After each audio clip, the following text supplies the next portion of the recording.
Olá, senhores, boa noite. Eu acabei de fazer uma live intitulada O Preço do Progresso a Qualquer Preço, hoje, dia 6 de setembro de 2021. E o que aconteceu? No que eu estava baixando o vídeo da live, a internet oscilou muito e eu perdi esse vídeo da live. E como as pessoas elogiaram muito, gostaram muito, e eu quero subir o vídeo para o meu YouTube, então agora eu estou gravando, não é no Instagram, um novo vídeo sobre a live para que os senhores possam, caso queiram, assistir depois no meu canal do YouTube. Então, infelizmente eu perdi, em função dessa oscilação da internet, mas eu farei o meu melhor para que os senhores tenham esse vídeo salvo, caso queiram assistir. Senhores, boa noite. Cá estou eu para mais uma live, e como diria uma ex-aluna, pelo título, lá vem mais uma voadora. E o que é essa voadora? A voadora é um golpe de artes marciais em que a pessoa, o lutador, né, o praticante da arte, suspende a perna, dá um giro no ar e bate com o pé no peito do oponente. Então, levanta a perna, gira e bate com o pé, né, no peito do oponente, e o oponente cai. Uma voadora é isso, mas eu não tenho a pretensão de dar voadora em ninguém. Ninguém. Bem, na realidade, não iria fazer live esse mês. Isso porque estou engarrafada de atividades. Consultório, disciplinas na FMP, supervisão clínica, a psicanalítica no ambulatório escola, doutorado, que é igual a escritura de tese, que a professora Cíntia, daqui a pouco, Cíntia Chung, que é minha professora orientadora, ela é tranquila, mas ela vai dizer, Virgínia, hello, mas eu estou escrevendo, defendo ainda esse ano. Disciplina com a professora Débora Breder, que é metodologia da pesquisa, e ela trabalha com Bourdieu, ela trabalha com Foucault, ela trabalha com Michel de Certeau, enfim, é uma disciplina trabalhada de forma bastante complexa, interessantíssimo, mas muito complexa. Escritura de artigos, apresentação de trabalhos em congressos, enfim, muitas atividades. Entretanto, confesso que tenho muito prazer em todas elas. Eu faço aquilo que eu gosto. Eu gosto muito. Eu gosto muito. Eu gosto muito de dar aula, eu gosto muito de fazer atendimento no consultório, eu gosto muito de fazer supervisão clínica, dar supervisão clínica, eu gosto de assistir aula, eu adoro estudar. Eu adoro estudar. E só que aquilo que eu estudo, eu gosto de compartilhar, eu gosto de refletir junto, né, com os meus alunos, junto com os professores do doutorado, junto, né, com o meu público em geral. Então, só para os senhores terem uma ideia, essa semana foi ontem, acho que foi ontem, eu comprei 8 livros. E, para minha surpresa, né, esse daqui eu já tinha comprado, chegaram no sábado, né? Ética, do Bauman, e A Moral Universal ou os Deveres do Homem Fundamentados na Sua Natureza, Barão de Roubach. E aí, eu estou com muitas atividades, por isso eu não faria, só para os senhores terem uma ideia, hoje eu peguei no consultório às 10 da manhã e atendi direto, sem um intervalo de 5 minutos, até às 20h10. Eu não tive tempo para tomar um dedo de Coca-Cola no consultório, desculpem, mas nem fazer xixi. Eu atendi direto. Mas isso eu gosto. Eu não gosto muito de intervalo, eu gosto de ir direto, né? Não tenho sala de espera para manter a privacidade do meu paciente, então, conforme um toca, o que está né, na sessão já está na hora dele sair e o outro entra, e assim eu vou. Né? Bem, em meio a tudo isso, qual o porquê dessa live? No último sábado, no final da manhã, recebi um vídeo que a cena era a seguinte: uma gambá se equilibrando em fios elétricos na rua, com meia dúzia de filhotes agarrados nas costas, e ela andando nesses fios. Por uma vez, inclusive, ela, a gambá, desequilibrou e quase caiu. Vou mostrar aqui para vocês, não um vídeo, mas uma captura de tela que eu fiz só para os senhores terem uma ideia da cena. Nada além disso. A cena é essa aqui. Só que isso é uma captura de tela, mas na realidade é só para os senhores terem uma ideia do que é que eu estou falando, né? Bem, é essa gambá com os filhotes. Fiquei indignada e chocada ao assistir o vídeo, por um lado, e por outro, muito entristecida pelas respostas que tive das pessoas para as quais encaminhei esse vídeo. Encaminhei o vídeo para talvez umas 10 pessoas, um pouco mais, um pouco menos. Das que me responderam, 7 ou 8, apenas uma disse: vive perigosamente. Todas as demais, acharam lindo o feito da gambá. Acharam lindo. Por gentileza, senhores, com o que vou dizer, não entendam como uma bronca, até porque quem sou eu para dar bronca em alguém, como também não é esse o meu propósito, em absoluto. Meu propósito é alertá-los para o que já vem acontecendo faz tempo, faz muito tempo. Senhores, como assim? Que lindo. Como assim? Eu me pergunto.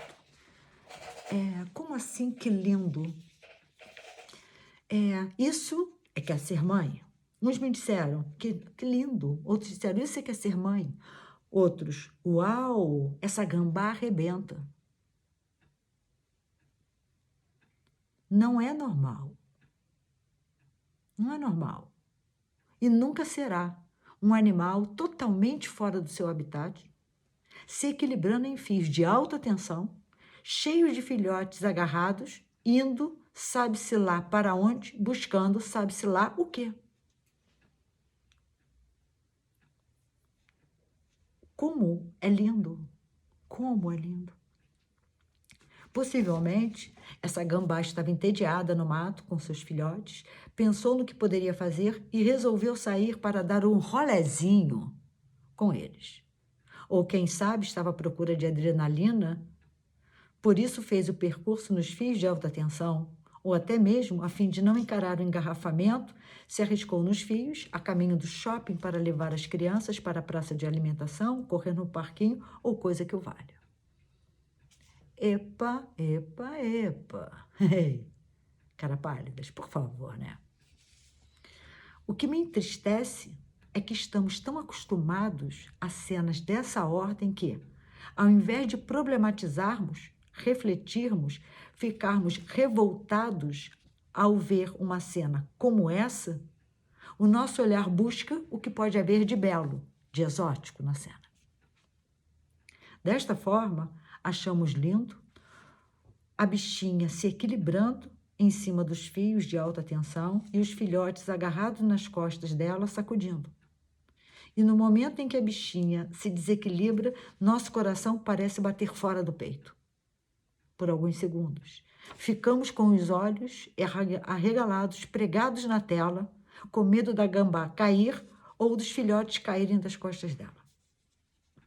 Mas, para a surpresa de todos, nem a bichinha caiu, a gambá, nem os filhotes caíram. Que alívio, ufa, que cena espetacular.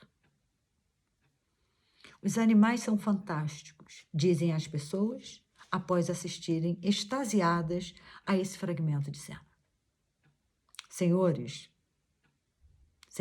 por gentileza, os animais são fantásticos, porque são autênticos, porque são espontâneos, porque são simples, porque são felizes por coisas que o homem despreza.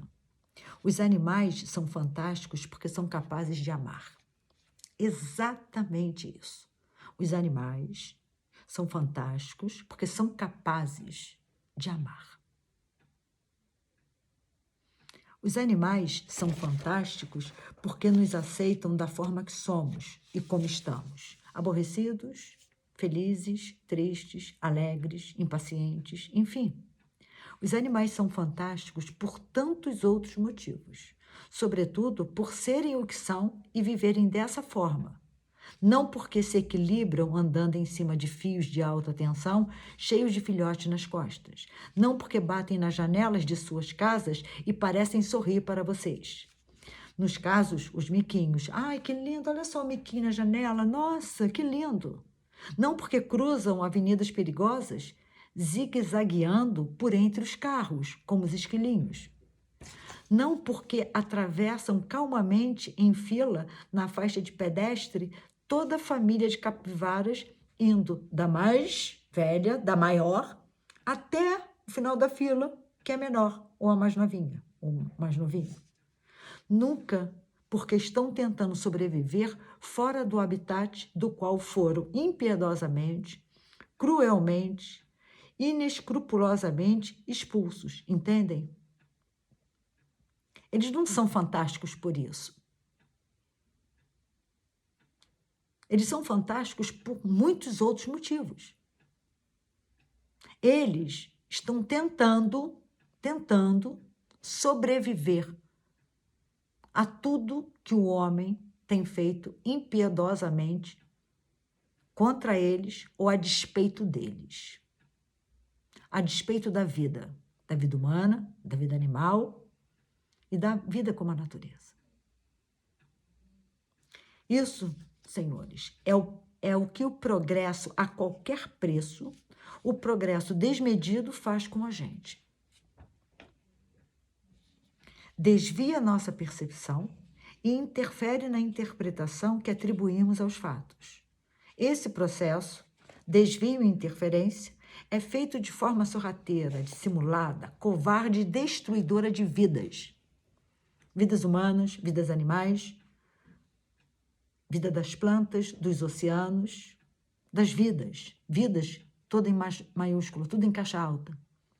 Quem se dá conta disso? E ao se dar conta, quem se importa? É uma pergunta que não é para ser respondida. É para que a gente reflita.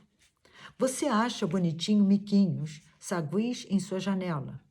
Eles são tão pequenininhos e tão engraçadinhos que chega a ser bucólico.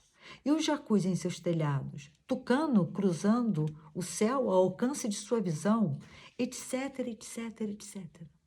Você chega a se sentir privilegiada com tantos animais ao seu redor numa zona urbana, composta por arranha-céus, lojas, shoppings, tomada por avenidas movimentadas, pessoas andando a passos rápidos de um lado para o outro, fábricas usurpando da natureza o que interessa a elas, as fábricas, e despejando nessa mesma natureza o resto, o lixo, poluindo, etc, etc, etc. E você se sentindo incólume a tudo isso, se sentindo, porque não está. Não se iludam, vocês não estão incólumes a tudo isso. Continua respirando gás carbônico, viciados em poluição sonora e compulsivos pela tríade de trabalho, consumismo e visibilidade. Segue em frente sem se dar conta do entorpecimento desviante que a mídia, a serviço do mercado e do poder, provocam intencionalmente em você para que você perceba a realidade não como ela se apresenta, mas como eles querem que você perceba e interprete. Isso, para mim, é que é grave. Isso, para mim, é que é grave. Esse direcionamento da nossa percepção e interferência na nossa interpretação. Então, você olha a gambá, você se impressiona com a gambá andando com 7 filhotes nas costas. 7 filhotes nas costas. Se equilibrando em cima de um fio de alta tensão. Mas você não pensa, o que aquela gambá está fazendo ali? O que o homem está fazendo com o habitat dela natural, que ela está andando cheia de filhotes, em cima de um fio de alta tensão, que ela pode cair, que ela pode pisar numa determinada parte do fio que esteja desencapado. Enfim, né? Mas não é assim que nós pensamos. A nossa percepção é direcionada. Tomando emprestado da Gestalt, 2 conceitos, eu acho a Gestalt fabulosa, ou apenas um, depende da leitura que se faça, porque tem gente que fala figura e fundo, né? Como um conceito, tem gente que fala que são 2, figura e fundo. Bem, que eu acho bastante interessantes e oportunos nesse texto, nesse momento, mas na realidade eu acho que a Gestalt tem 3 conceitos que são importantes, figura e fundo, e o terceiro conceito, que seria o conceito de campo. Importantíssimo, mas falamos sobre ele num outro momento, conceito de campo, né? Eu vou falar sobre figura e fundo. Imaginem uma cena. Objeto principal, figura. Tudo mais é fundo. Isso é figura e fundo. Isso nós fazemos o dia inteiro da vida da gente. O dia inteiro. Por favor, se não for da forma que falarei agora, não precisam me dizer. Podem me poupar. Agradecerei. É brincadeira. É brincadeira. Como, por exemplo, como exemplo de figura e fundo, eu acredito que, durante a live, eu seja a figura e tudo mais é fundo. A minha estante aqui atrás é fundo. Latido de um cachorro, para mim, nunca é fundo, é sempre figura, mas tudo bem. Mas vocês assistindo a live, qualquer outra coisa, eu imagino que seja fundo. E eu imagino que eu seja a figura. Se os senhores estão assistindo a um filme, o filme é figura e tudo mais é fundo. Se os senhores estão lendo, o texto é figura e tudo mais é fundo. Se os senhores estão conversando com seu amor, gostaram? Seu amor é figura e tudo mais é fundo. Nos exemplos dados, o entendimento é simples. Figura é tudo aquilo que você desloca toda a sua atenção naquele momento. Então, isso é figura. Espera-se que, para você entender uma aula, o professor seja a figura e tudo mais seja fundo. Então, em todos os ambientes, em todas as situações em que nós estamos, há sempre uma figura e há sempre fundo. Daí seguimos para uma outra categoria de exemplos, mas que em termos de sentido não difere da categoria anterior. Difere somente em termos de situações que estão para além do pensamento concreto, para além do material. Né? Eu, Virgínia, matéria. Os meus livros, matéria. Vocês, matéria. Então, eu vou falar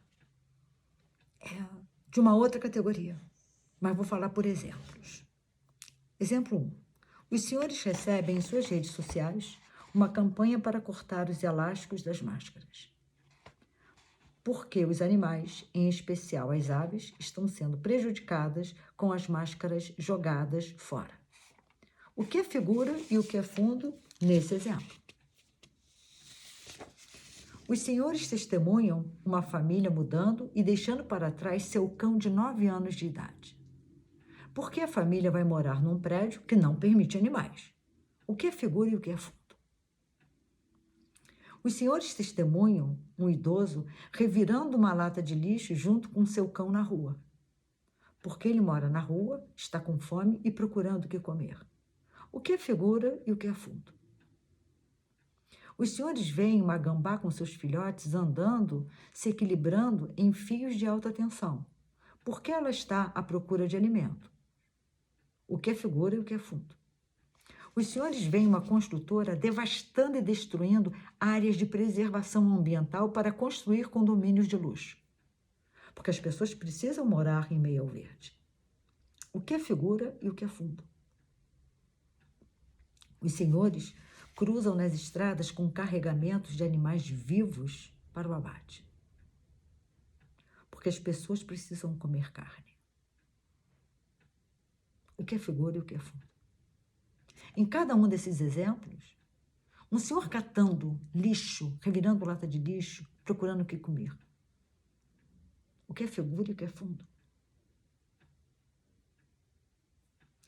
E assim, milhares de outros exemplos.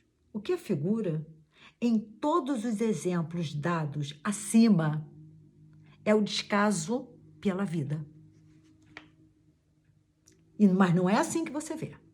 São exemplos de descaso pela vida. São exemplos de descaso do sofrimento. São exemplos da destruição que o progresso desmedido está causando a todos os tipos de vida.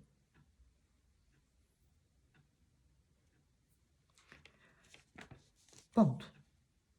Mas isso nem passa pela nossa cabeça. Não passa sequer como fundo, entende? Essas situações, elas são tão graves, E o nosso olhar, ele é desviado. Ele é desviado. Então, nós não olhamos essas cenas como um descaso pela vida, por qualquer vida que seja ela. É o que há hoje. É o que há hoje. Então, nós não olhamos sequer, né? A vida como fundo. A gente era para ver como figura, a gente não vê sequer como fundo. Bem, isso, para mim, é grave, assustador, é motivo de preocupação. Enfim, é a causa pela qual eu luto, pela vida. Pela vida. E eu tenho muita honra em lutar pela vida. Não prazer, porque prazer seria se a gente não precisasse lutar da forma que nós lutamos pela vida. Às vezes, sou tomada pela sensação de que braço com muita vontade e determinação, e quando penso que estou chegando à praia, vem uma correnteza e me arrasta novamente para o meio do oceano. E assim, volto eu a abraçar. Vive-se numa era em que as pessoas não têm a sua própria vida como figura, quanto mais as vidas daqueles que os rodeiam. Senhores, por favor, vamos prestar atenção. Se eu não tenho a minha vida como figura, como é que eu posso ajudar alguém?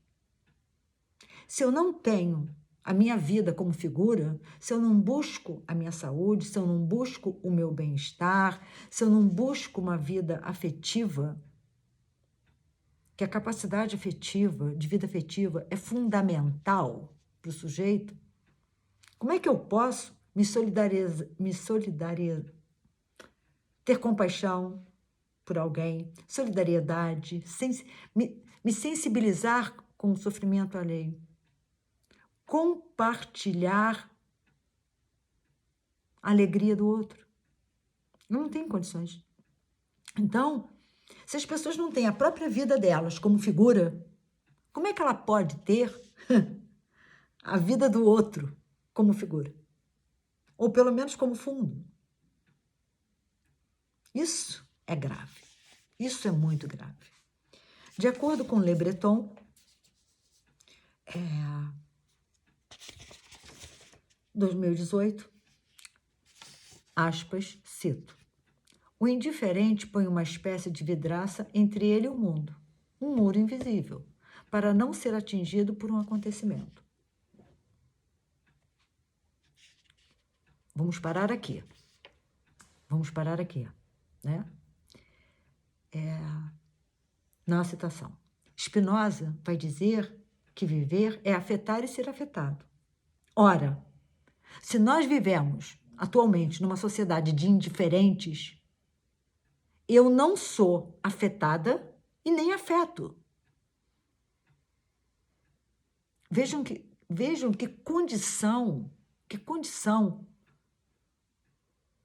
que o homem hoje vive. Ele abole, continuando a citação do Le Breton, ele abole o sentido da experiência para transformá-la em espetáculo, sem relação consigo. Não é nem atingido, nem tampouco afetado pelos fatos que acontecem à sua volta. A indiferença é isso. Fechem aspas. A indiferença é isso. Eu não me envolvo. Eu não me sinto implicada pelo que está acontecendo no campo social, pelo que está acontecendo no mundo. Eu não me implico nisso. Então, aí vamos à Bauman. Objeto não tem como se implicar. Nem com ele mesmo. Isso aqui, senhores, é um objeto. Objeto não tem vida. Objeto é aquilo que você faz uso dele. Eu não vou perguntar para o meu lápis, olha, você quer escrever agora? Não, senão pode me internar, me mete uma camisa de força e me interna. Nós somos hoje mercadorias. Nós somos hoje objetos. Por isso, a indiferença. Vive-se numa espécie de impessoalidade e indiferença que assombra e coloca em risco a vida. Eu vou repetir, mas isso quem está dizendo sou eu, tá? Vive-se numa espécie de impessoalidade e indiferença que assombra e coloca em risco a vida. Voltando com Le Breton, aspas. A indiferença não tem começo nem fim. É um estado imutável, um peso, uma inércia que nada consegue abalar. Que é a inércia nossa quando nós olhamos a gambá andando lá em cima do fio de alta tensão. Isso é indiferente. Ah, você olha o vídeo e fala, ai, ela vai cair, vai cair. Ai, não caiu. Volta o coração a bater dentro do peito. Você deixou aquele vídeo, você não problematiza aquilo ali. Você nem lembra mais daquilo, a não ser que alguém toque. Olha, você lembra. Bem, fechem aspas.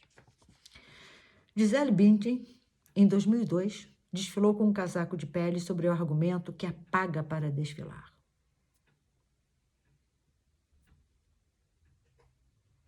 Você, no máximo, criticou, mas continuou comprando os produtos que ela faz propaganda. E no dia seguinte nem lembrava mais do absurdo. Pessoas compram imóveis em áreas de preservação ambiental que foram devastadas, destruindo por completo a fauna e a flora, toda a vida que havia ali, sob o argumento que se ela não compra um imóvel ali, outras pessoas comprarão. E ainda, já foi feito, já foi desmatado. Então, se já foi desmatado, já foi feito, ela pode comprar ali. E você, apesar de criticá-la, vai a churrascos na casa dela e admira a beleza do condomínio. É assustador como as pessoas conseguem não se implicar e afastar da consciência tamanho horror. E com tamanha facilidade. Vida que segue, simples assim, vida que segue. Já está feito, vida que segue. E ainda há quem diga que meu queridíssimo Bauman, nossa, eu gosto muito do Bauman, gosto muito, morreu em 2017. Meu queridíssimo sociólogo polonês, meu velhinho, exagera ao dizer que em suas obras que o ser humano se tornou uma mercadoria que segue a lógica do mercado e da moeda amplamente divulgada. Eu digo que imposta pela mídia. A mídia é parte integrante da transformação das pessoas em mercadoria e do comércio daquilo que ela mesma, a mídia, fabricou. Então, a mídia produz os seus próprios produtos, que somos nós, objetos, mercadorias, e expõe, né? A mídia, as redes sociais são vitrines nas quais essas mercadorias são exibidas e comercializadas. Então, a mídia nos transforma em mercadorias e é nessa vitrine que nós somos expostos. O progresso impulsionado pelo egoísmo, pela arrogância, pela vaidade, pela ambição desmedida, pela ausência de escrúpulos e afins, só acontece porque tem aliados poderosos, tais como o mercado e a mídia. A mídia é uma barreira contra toda e qualquer discussão que possa, de alguma maneira, suscitar problematizações, reflexões sobre a vida. De acordo com Tom Regan, Jaulas Vazias, 2006, uma barreira contra a discussão justa sobre os direitos dos animais, uma barreira contra a discussão justa sobre os direitos dos animais é a mídia. Eu estou citando Tom Regan. Como ocorre com tanta frequência hoje em dia, nossa percepção do mundo real é baseada no que vemos na televisão ou lemos nos jornais. Isso já deveria acionar um alarme logo de cara. Foi o que eu disse. Foi o que eu disse. Então, como ocorre com tanta frequência hoje em dia, nossa percepção do mundo real é baseada no que vemos na televisão. Ou seja, é a televisão quem vai dizer para a gente o que é figura e o que é fundo. É a mídia quem vai nos dizer o que é figura e o que é fundo, não sou eu. Deveria ser. Eu que deveria saber o que é figura e o que é fundo. Porque a mídia, quando mostra uma gambá andando em cima do fio, ela mostra isso como lindo. Olha que animal lindo. Isso é que é ser mãe. Ela está te dando uma figura. O fundo passa imperceptível. Você diz, nossa. Não. A figura não é a gambá andando no fio. A figura é o descaso pela vida. Ela está fora do habitat dela, com os animais correndo muitos riscos, inúmeros riscos. As avenidas movimentadas da zona urbana não são lugares apropriados para uma gambá com seus filhotes. Elas estão ali, a gambá e seus filhotes, eles estão ali porque eles foram expulsos, retirados do seu habitat natural. Continuando com Tom Regan. Talvez Paul Watson exagere ao afirmar que a mídia só se preocupa com 4 elementos: sexo, escândalo, violência e celebridades. A mídia adora um desastre de avião. Diz Tom Regan. Eu agora dizendo, a mídia adora mostrar covas abertas. A mídia adora ficar divulgando número de mortos. A mídia adora tudo que sangra.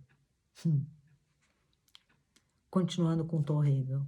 Como a mídia procura o que é sensacional, pode-se contar com ela para cobrir o direito dos animais quando alguma coisa bizarra ou fora da lei acontece. Um ativista contra o uso de pads atira uma torta na cara de Calvin Klein. Notícias sobre o direito dos animais que não sejam sensacionalistas não sangram suficientemente para o gosto da mídia. Vou repetir. Notícias sobre o direito dos animais que não sejam sensacionalistas não sangram suficientemente para o gosto da mídia. A mídia vive de Titanic. De Titanic. Atentem, senhores, é muito simples. O Titanic contempla os 4 elementos. Os 4 elementos que o Tom Regan traz do Paul Watson. Então, a mídia o Titanic contempla os 4 elementos, que são os 4 elementos da mídia: sexo, escândalo, violência e celebridade. Quem assistiu o Titanic sabe que contempla esses 4 elementos: sexo, escândalo, violência e celebridade. E ainda nos oferece mais um, não menos importante. Isso é o que eu penso. São os músicos que continuavam tocando enquanto o navio afundava. Ou seja, tocavam como se nada estivesse acontecendo ou como se estivessem incólumes aos acontecimentos. Essa é a nossa condição. Essa é a nossa condição. Para mim, essa é a parte mais impressionante do filme. Os músicos tocando, o navio afundando e os músicos tocando.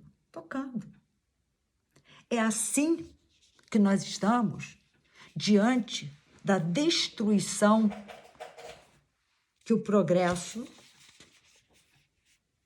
desmedido, que o progresso da forma que está sendo feito está acabando com as vidas e nós estamos como os músicos, olhando como se nada estivesse acontecendo. Aqui, na minha casa, eu olhava para o lado direito, era só mato, mato, mato, mato. Tem uma casa, tem uma fábrica de retífica de turbinas, mas muita mata. Agora tem pouquíssima.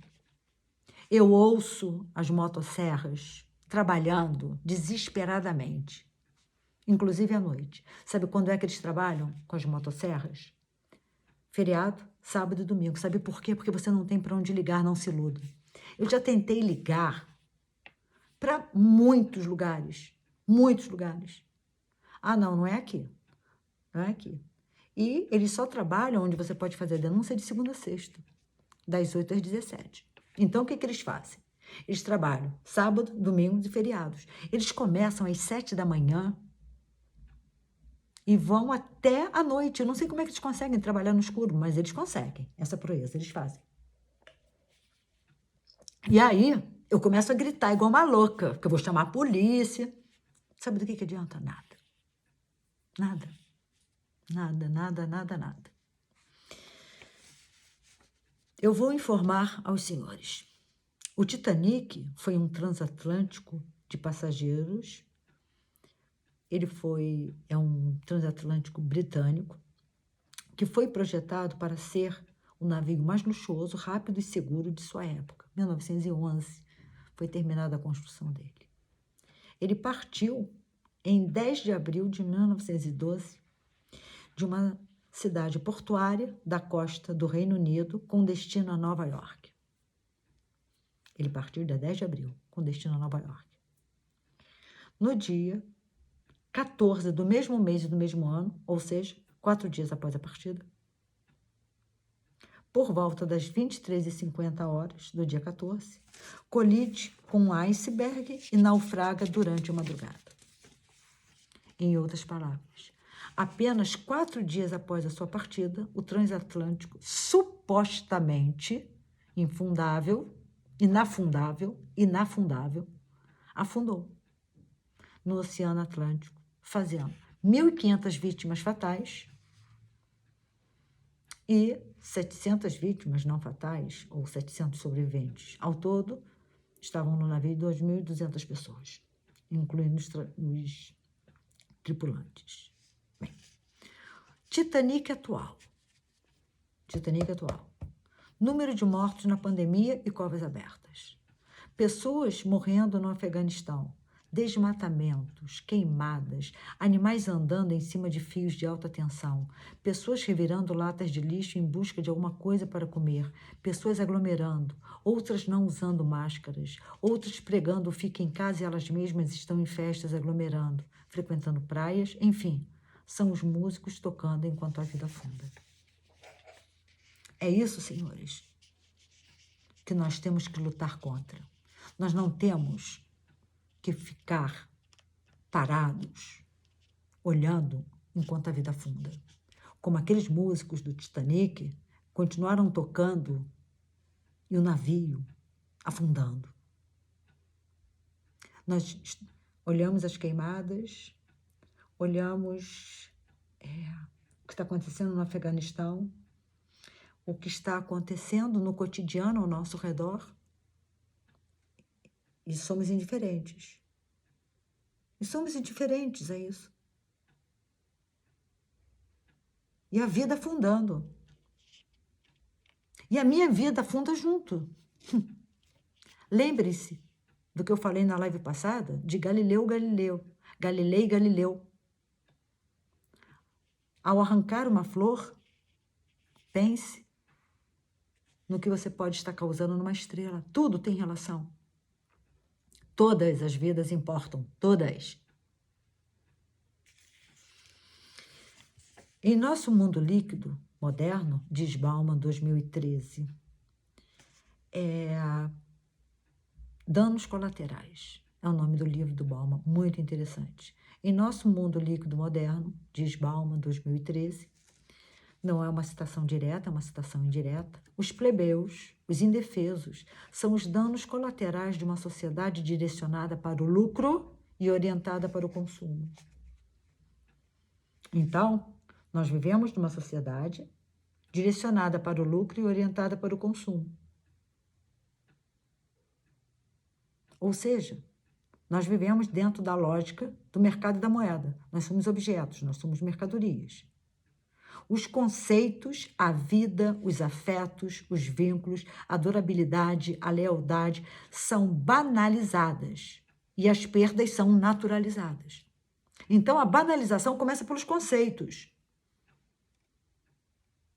Pelo sofrimento do outro, pela vida, banalizar a vida, os afetos, os vínculos. Nesse cenário, as vítimas são responsabilizadas pela sua exclusão, pela sua condição de vida. Está assim porque quer. Está assim porque não faz por onde. Será? Bem. Aí, o que nós temos, né? Na atualidade, a Declaração Universal dos Direitos Humanos, DUDH, Declaração Universal dos Direitos Humanos, adotada e proclamada pela Resolução 217-A da Assembleia Geral das Nações Unidas em 10 de dezembro de 1948 e assinada pelo Brasil na mesma data, diz no artigo 3, no artigo 3º, toda pessoa tem direito à vida, à liberdade e à segurança pessoal. Isso eu peguei na Biblioteca Virtual de Direitos Humanos da USP. Prestem atenção. Declaração Universal dos Direitos Humanos. Apenas um artigo, o artigo 3º. Toda pessoa tem direito à vida, à liberdade e à segurança pessoal. A que ponto chegamos? De se ter que ter uma Declaração Universal dos Direitos Humanos e não seguimos. E não seguimos. Somos livres? Não. É óbvio que não. É óbvio que não. Temos segurança? É óbvio que não. E aí temos que discutir o que chamamos de vida. Exatamente isso. Temos aí que entrar numa discussão. O que é vida, né? Porque nós estamos longe de estarmos conduzindo a nossa vida. Vejam, pelo que eu acabei de dizer da Gestalt. Alguém vai te dizer o que é figura e o que é fundo. Alguém vai te dizer em que mercadoria você tem que se transformar no outro dia. Alguém vai dizer a forma com que você tem que se relacionar com você e com o mundo que te cerca. Alguém vai dizer a você que a indiferença e a impessoalidade é o que deve, né? É o que você deve encarnar e assim você deve seguir seu rumo. Bem, eu estava procurando, né, porque há a Declaração Universal dos Direitos Humanos, se havia uma Declaração Universal do Direito dos Animais. Encontrei na Sociedade Vegetariana Brasileira a Declaração Universal dos Direitos dos Animais, DUDA, né? Diz: todos os animais têm o mesmo direito à vida. Que vida?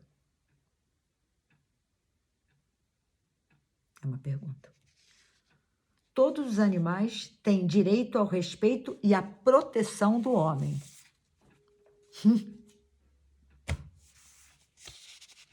É o mesmo que colocar raposas para cuidar de um galinheiro. Nenhum animal deve ser maltratado. O animal que um homem escolher para companheiro não deve ser nunca abandonado.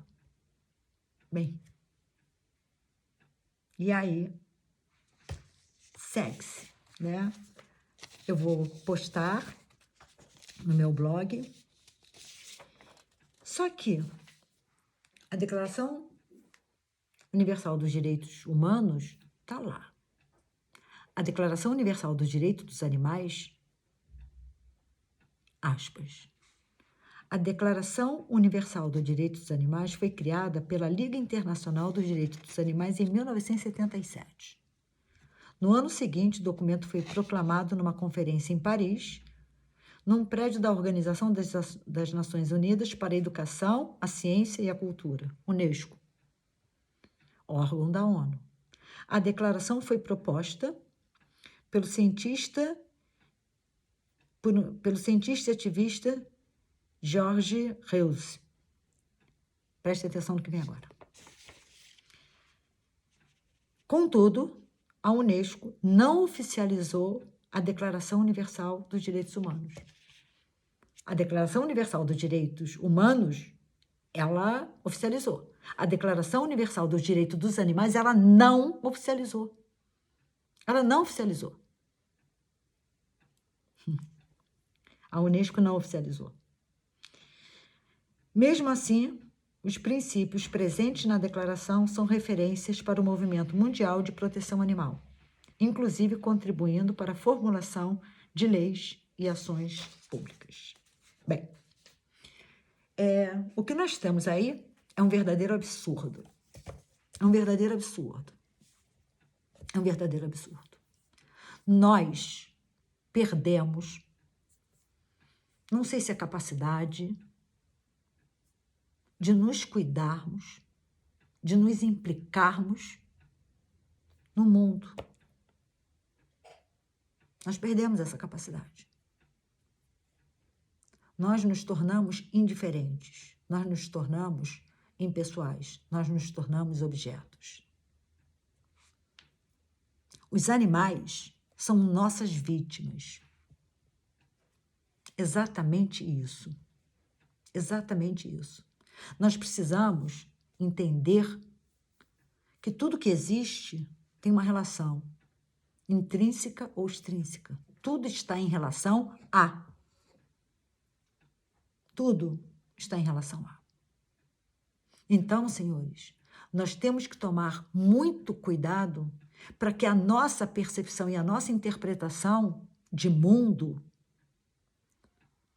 que vão se traduzir, a nossa percepção e a nossa interpretação de mundo, na nossa condição humana diante dos acontecimentos, dos fenômenos, nós temos que estar atentos para que nós possamos escolher o que é figura e o que é fundo. Que nós possamos ter consciência de que não há bem maior do que a vida humana, animal e a vida vamos dizer assim, da natureza, né?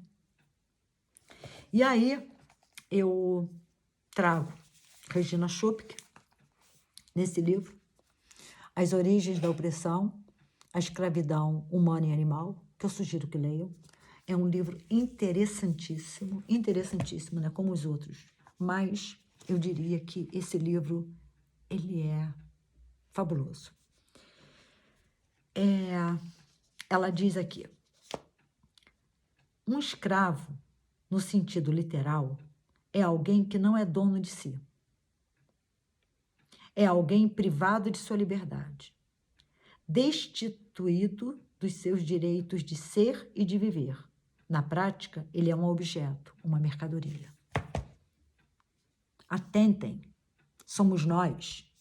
Somos nós. Isso é uma citação, isso aqui, eu estou trazendo o livro da filósofa e medievalista Regina Schupke. Está aqui, está escrito aqui. Exatamente na página 12, eu vou repetir. Um escravo, no sentido literal, é alguém que não é dono de si. Nós não somos donos de nós mesmos. Não somos, não se iludam. Não se iludam. Figura e fundo, nós poderíamos fazer uma analogia com a alegoria da caverna de Platão. Nós tomamos as sombras pelos objetos e achamos que isso está ótimo. Eu não sei o que é figura e o que é fundo. Quem vai me dizer é a mídia, quem vai me dizer é o poder, quem vai me dizer é o mercado. No sentido literal, é alguém que não é dono de si. É alguém privado de sua liberdade. Se é alguém que me diz o que é figura e o que é fundo, eu não sou livre. A liberdade não é de ir e vir. A liberdade está muito mais além disso. Destituído de seus direitos de ser e de viver. Na prática, ele é um objeto, uma mercadoria. Fechem aspas, Schopke, 2020. E aí, eu trago uma outra citação dela, na página 64 do mesmo livro. O que podemos concluir a partir disso é que, mais perigosa que a ignorância, é a inteligência sem a sensibilidade. Que é o que está acontecendo atualmente, que é o que está acontecendo na era moderna, líquida, na atualidade. É isso que está acontecendo. O que podemos concluir a partir disso é que, mais perigosa que a ignorância, é a inteligência sem a sensibilidade. Nós nos tornamos isso. A nossa sensibilidade, nós nos perdemos dela. Nós nos perdemos da sensatez, nós nos perdemos da delicadeza. Nós nos perdemos disso. Isso está muito longe. Nós deixamos de ter compaixão, de sermos solidários com aquele que sofre. Aliás, nós fugimos do nosso próprio sofrimento, né? Que dirá entrar em contato com o sofrimento do outro. Porque se eu fujo do meu e entro em contato com o sofrimento do outro, o sofrimento do outro vai me remeter ao meu sofrimento. Então, eu não me incluo. Eu não me componho com absolutamente nada. Nada. Ou, com extremo, eu me componho com tudo, que é a mesma coisa que não se compor com nada. Ou seja, um homem inteligente e sem sentimentos pode fazer coisas que transcendem os males da ignorância. Regina Schopke, 2020, página 64. Senhores,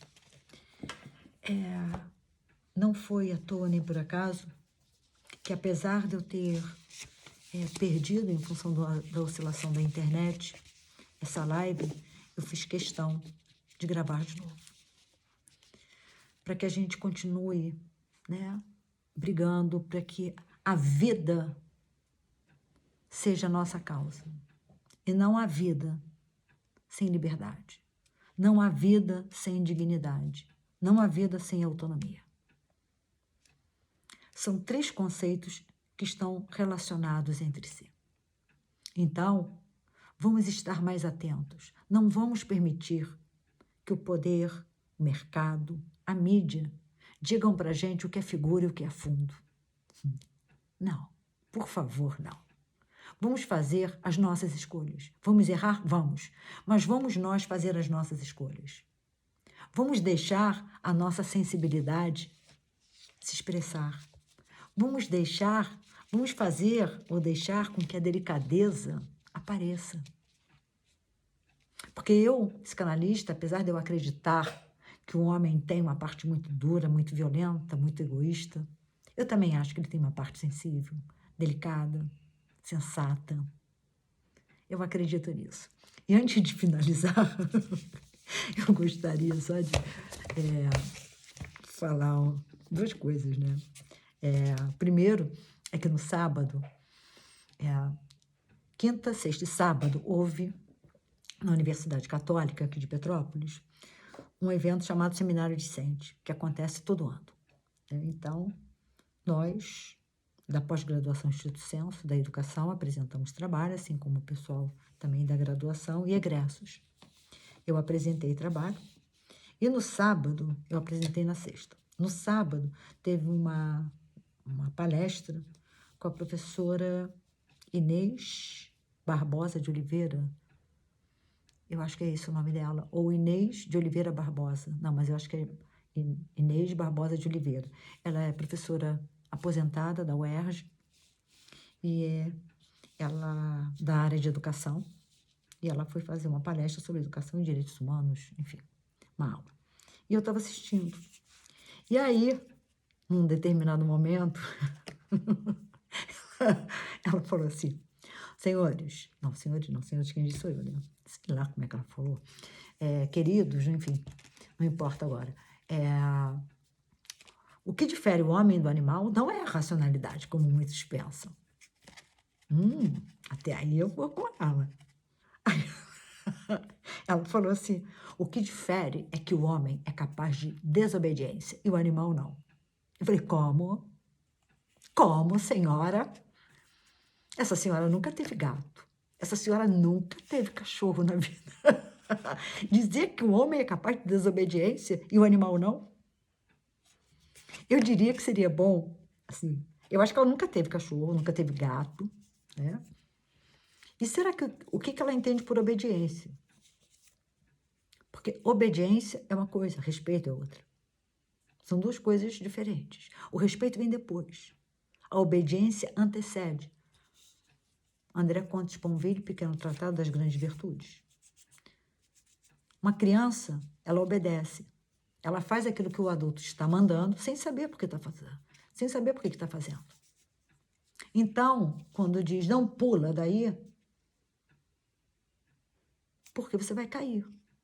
Ela não tem a menor ideia do que seja, ela não vai pular por obediência. Então, a obediência é quando você atende às ordens de alguém sem ao menos saber por quê. Você pode até saber por quê ou não, que é diferente do respeito. Aqui em casa, né, tem 3. Luna, Lotus e Vitor. Luna, vem mamãe. Luna, ela me olha. E continua, e continua, e continua. Esses dias eu cheguei, abaixei e falei, oi, minha linda, cadê minha linda? Ela veio de rabo abanando e passou direto. Aí eu falo para minha misticinha, meu dengue, não faça isso. Não faça isso. Ela olhando para minha cara, ela vai e faz. Vida, a mesma coisa, a mesma coisa, a mesma coisa. Vida é obediente. Eu falo para a vida, vida sai lá fora. Ela sai. É o castigo. 1 minuto depois, eu falo, entra. Ela entra toda feliz, como se nada tivesse acontecido. Eu ponho ela de castigo do lado de fora, ela vai correr atrás de insetinho. Gato. Gente, gato só obedece quando ele quer. Como assim, né? Como assim? Bem, e a outra coisa que no início da live eu falei, que eu estou muito atarefada, com muita coisa para fazer, enfim, né? Mas eu vou dizer uma coisa aos senhores. Eu ainda não defendi minha tese de doutoramento e já penso no pós-doutorado. Já tenho, inclusive, uma ideia, né? Do que eu vou fazer, do que eu não vou fazer, enfim. Eu acho que estudar é importante, ler é importante. Então, eu acho que ler amplia o nosso entendimento da condição humana. Não só ler, né? Mas viver, se implicar nas situações. E eu peço aos senhores, finalizando, eu peço aos senhores, não vamos permitir que alguém diga para a gente o que é figura e o que é fundo nas situações. Vamos nós. Porque o progresso, ele está acontecendo embaixo do nosso nariz. Nós estamos testemunhando. E sem nos darmos conta de toda a destruição que ele vem causando. Eu não sou contra o progresso, em absoluto. Mas também, para que ele aconteça, não é necessário a destruição. Então, senhores, por favor, vamos pensar nisso. Vamos pensar em colocar a nossa vida como figura, até para que nós possamos nos fortalecer, nos fortalecer, para poder ajudarmos ao próximo, para poder olharmos ao nosso redor e termos um outro tipo de entendimento. E para poder continuarmos refletindo, problematizando. Que é assim que nós conseguimos lutar pela vida. É assim que nós conseguimos nos potencializar. É exatamente dessa forma. É entrando em contato com a gente mesmo, né? Conhecendo o que há nessas dobras, né, mínimas, como a realidade tem, essas dobrinhas, essas pregas, né, dentro da gente. Quanto mais nós entrarmos em contato com a gente, mais nós nos tornamos donos de nós mesmos. E quanto mais nós nos tornamos donos de nós mesmos, menos nós somos massa de manobra. Menos nós permitimos que o outro diga para a gente o que é figura e o que é fundo. Mais nós valorizamos a vida. É isso, né? É isso. É uma excelente semana. Amanhã é o dia, né, da independência e que nós possamos, cada um de nós, nos tornarmos independentes. Ou seja, tomarmos a nossa vida nas nossas mãos e não permitirmos que o outro desvie a minha percepção e a minha interpretação. É isso. Um beijo, uma excelente semana e pensem nisso, ok? Um beijo.